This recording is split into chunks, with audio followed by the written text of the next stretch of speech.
Welcome to your deep dive into the 2025 Edelman Trust Barometer. We're going to unpack some pretty intense findings about how trust, or the lack of it, is shaping our world. Yeah, it really is a fascinating look at what's driving this distrust and what it all means for everyone, especially you. Right off the bat, this report kind of just drops a bombshell. We're in a crisis of grievance.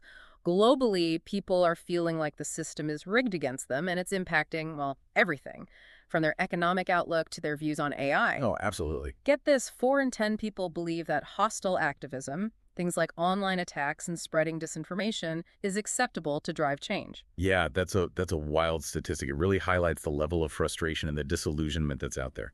People are losing faith in these traditional institutions and are increasingly willing to use more aggressive tactics to be heard. So where did this all begin? The Trust Barometer has been tracking these trends for over 25 years, so we can actually trace the evolution of distrust. Yeah, it's a journey that takes us from the optimism of the late 90s, where NGOs were seen as these heroes, to the multiple crises that have just shaken our faith in institutions ever since. Okay, so let's rewind to 1999, the first Trust Barometer report. The world was such a different place. The internet was just taking off, and globalization was seen as a largely positive force. NGOs were at the top of the trust pyramid. They were seen as the champions of the people. They were the Davids fighting the Goliaths, holding corporations and governments accountable. But then came the 2003 invasion of Iraq. And it wasn't just about the war itself. It was about, the perceived lack of transparency and honesty from these governments. And of course, trust in government just plummeted and it's never really recovered. And then just as we were starting to climb out of that trust deficit, bam, the 2008 financial crisis hits. Banks, once seen as pillars of stability, were suddenly exposed as, well, reckless and irresponsible. Yeah, that was a major blow to the idea that these institutions could be trusted with our money and our futures. Fast forward to 2016, and we see the rise of populism, events like Brexit. This period really highlighted the growing trust gap between the haves and the have-nots.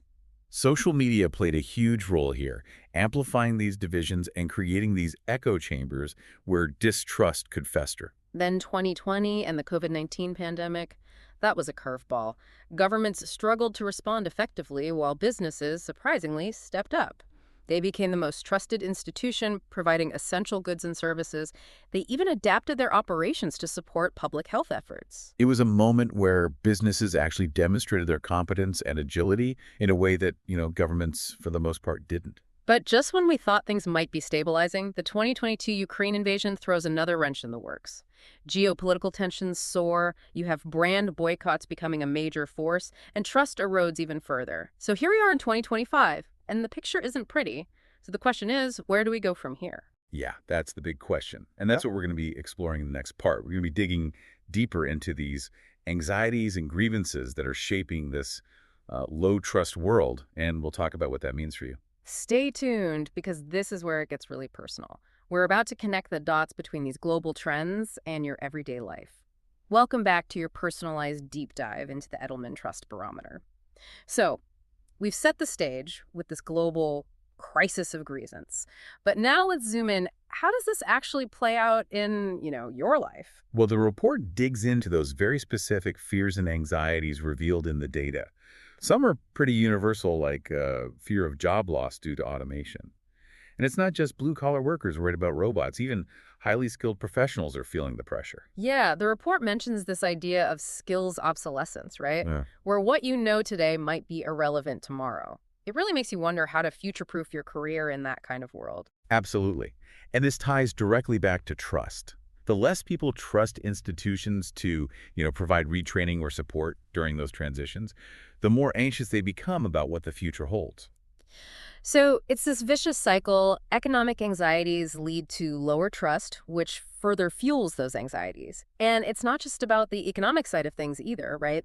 The report found a pretty significant surge in fears about prejudice and discrimination, and this was across all demographics. Yeah, and it's striking that this fear isn't limited to, you know, groups that have historically faced discrimination. There's just this sense that the social fabric is fraying, that the divisions are deepening, and that no one is immune. So we've got people worried about losing their jobs, worried about social unrest, and on top of that, the report says trust in leaders both in government and AD business is at an all-time low. Yeah, and what's particularly concerning is that it's not just about disagreeing with a leader's policies, it's a deeper sense that they're not being honest, that they're not acting in the best interest of the people they represent. And this is where that grievance mindset really kicks in, right? It's this belief that the system is rigged, that the deck is stacked against the average person. And that mindset, unfortunately, has some pretty dangerous consequences. One of them is this idea of zero-sum thinking. Zero sum, that sounds a bit ominous. It is. It's the belief that any win for one group has to come at a loss for another. It creates this scarcity mentality where people are constantly on guard, suspicious of any change that might benefit someone else. It's like seeing the world as this pie. If someone gets a bigger slice, it means there's less world. But the pie can grow, right? Everyone can benefit. Precisely. And the report actually found that people with high grievance, they're twice as likely to hold this zero-sum belief. Which makes sense, right? Right. If you already feel like the system is rigged against you, you're going to be resistant to any change that doesn't directly benefit you. And this makes me think about how people view new technologies, like artificial intelligence. Mhm. There's so much potential there for good, but also a lot of fear. Right. And that fear is definitely amplified by this low-trust environment. Those with high grievance, they're far less likely to see AI as a tool for progress. Instead, they see it as a threat, another way for those in power to control and exploit them.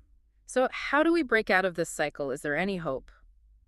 Well, interestingly, even in this climate of distrust, businesses are still seen as a potential force for good. They actually rank higher in both competence and ethics compared to government, media, or NGOs. Okay, that's a bit surprising. We've been talking about how people distrust CEOs and feel like businesses are part of the problem. It's not a contradiction, really. People are demanding more from businesses, not less.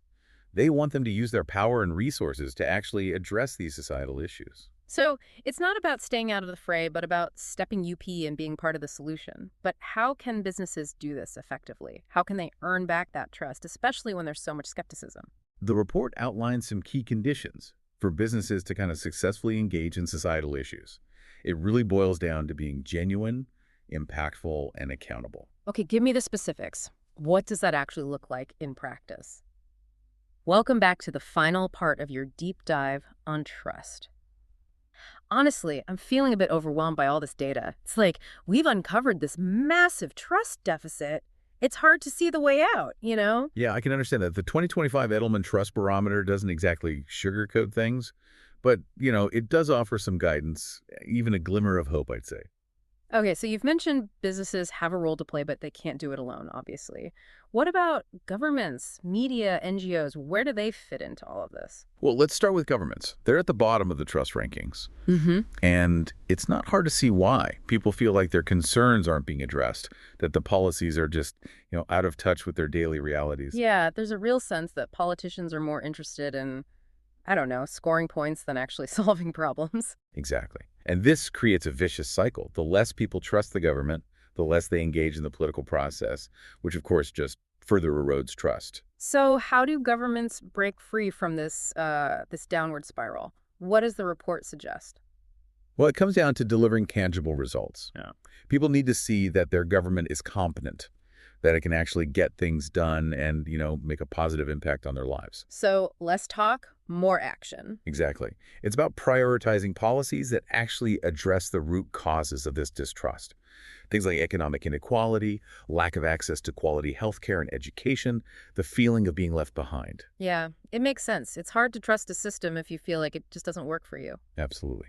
Now, let's talk about the media. They're facing a major trust crisis as well, fueled by, the rise of misinformation and this constant bombardment of information from all sides. It's like everyone has their own version of the truth now, and it's exhausting trying to figure out, well, what to believe. The report found that a majority of people globally are actually concerned about the credibility of news sources. They're looking for unbiased information. Information that helps them make sense of the world, not just clickbait headlines and sensationalized stories. So what's the solution? How can the media rebuild that trust?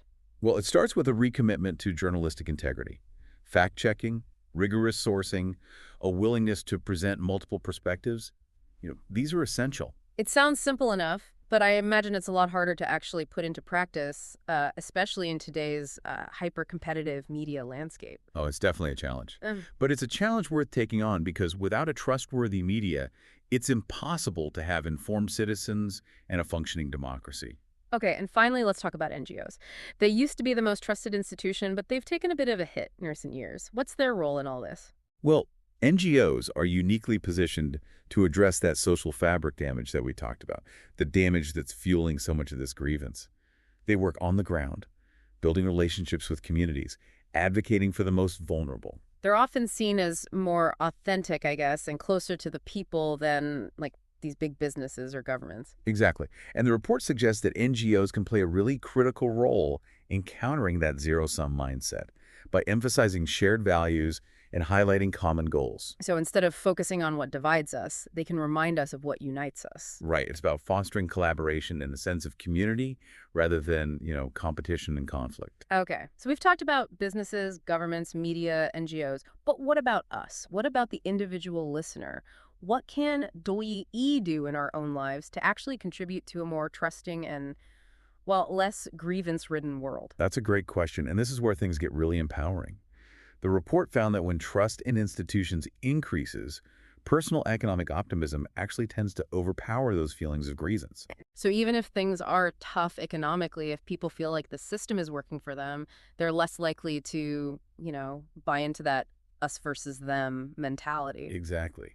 And this suggests that even small actions, actions that contribute to rebuilding trust, they can have a ripple effect. So what can we actually do? Give us some actionable takeaways. Well, think about your own spheres of influence, your workplace, your community, your family. How can you foster greater transparency, communication, and accountability in those settings? So being honest and upfront about your intentions, being willing to listen to different perspectives, and while taking responsibility when you make mistakes. Those are all great examples. And remember, trust is built over time through consistent positive interactions. It's not a one-time fix, but rather an ongoing commitment. I think the key takeaway from this whole deep dive is that while the trends highlighted in the 2025 Edelman Trust Barometer are concerning, they're not inevitable. We have the power to choose trust over suspicion, collaboration over conflict, and hope over despair. I couldn't have said it better myself. The future isn't predetermined. It's shaped by the choices we make every single day. And by working together to rebuild trust, we can create a more just, equitable, and optimistic world for ourselves and for generations to come. Thanks for joining us on this deep dive into the complexities of trust. Remember, your actions matter, no matter how small they may seem. Until next time, stay curious and keep diving deep.